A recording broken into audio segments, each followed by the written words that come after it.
People will have some time to think about just how disastrous this presidency was. Joe Biden will leave office with his approval ratings at the lowest level of his term. Democracy, environment, and healthcare, all of which have been disastrous. Approval at 36.7%. I really am concerned about how fragile democracy is. Biden crashes to the lowest approval rating of his entire term, one of the worst presidents of all time. Now neck and neck with Jimmy Carter, but Jimmy Carter's now passed away, and I think approval ratings kind of go up in the aftermath of that. And now that people will have some time to think about just how disastrous this presidency was, we have pretty reasonable expectations that his numbers will drop below Carter's at some point, especially once Trump comes in and shows us what they've done, declassifies their malfeasance.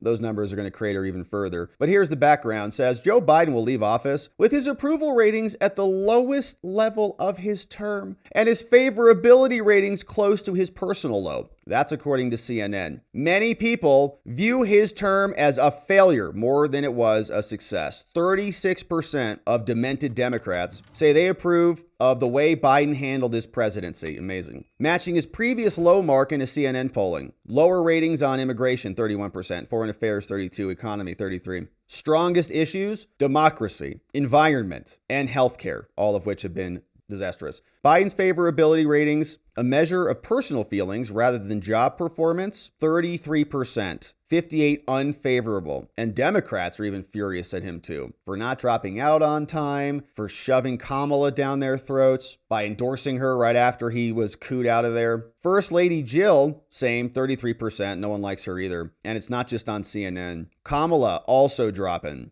39% now. It was 29% in June. But she's still underwater. They don't like her either. 61% say Biden's presidency overall was a failure. 38% view it as a success. That lags far behind two others. Bill's 68% was a success. Obama's 65%. Bush 68%. So those numbers are rough, and he never overcame negative feelings about him, says the article. What? You guys made him into this hero, even though we all knew he was demented from day one. We've got another report on this, daily polls and approval rating numbers showing Joe's here according to 538, disapproval at 55.9%, approval at 36.7%. And this is an amalgamation of a bunch of other polls from YouGov, CNN, the one we just looked at, Emerson, Suffolk, Patriot Polling, and more. So those numbers are crashing. And it's going to continue to crash. As soon as we learn more about just what this administration has ultimately done, things will get bad. Now, here is what is so interesting about these numbers. Joe Biden's presidential approval numbers, according to Gallup and some of their numbers, are comparing and contrasting these with other presidents. And so if Joe is now at 39% last approval rating, and those from mid-December, those should continue to go down. But where does that place him in the list of other presidents? So what's interesting about this is they've got Trump at 39% as well on December 20th, December 2020. But you can't heed those numbers because Trump just got reelected again with the majority of the popular vote. Okay, so there's an asterisk on that one. And that was a result of COVID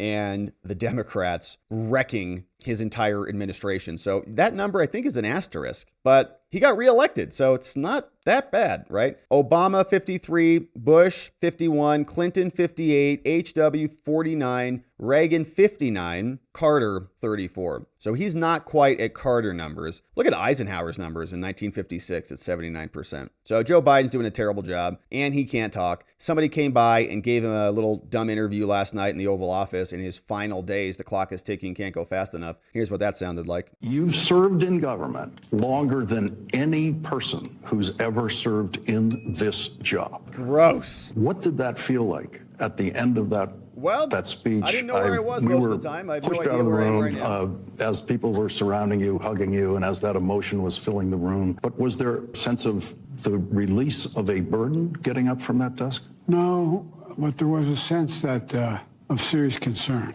You've known me a long time. I really am concerned about how fragile democracy is. That sounds corny, but I mean, I really am concerned because you've heard me say it 100 times. I really think we're at an inflection point in history here. We're unrelated to any particular leader. We are. Things are going to change drastically. we are at an inflection point. We almost lost the whole country, dude. So yeah, things are going to change pretty drastically now that you've lost and we're throwing you out.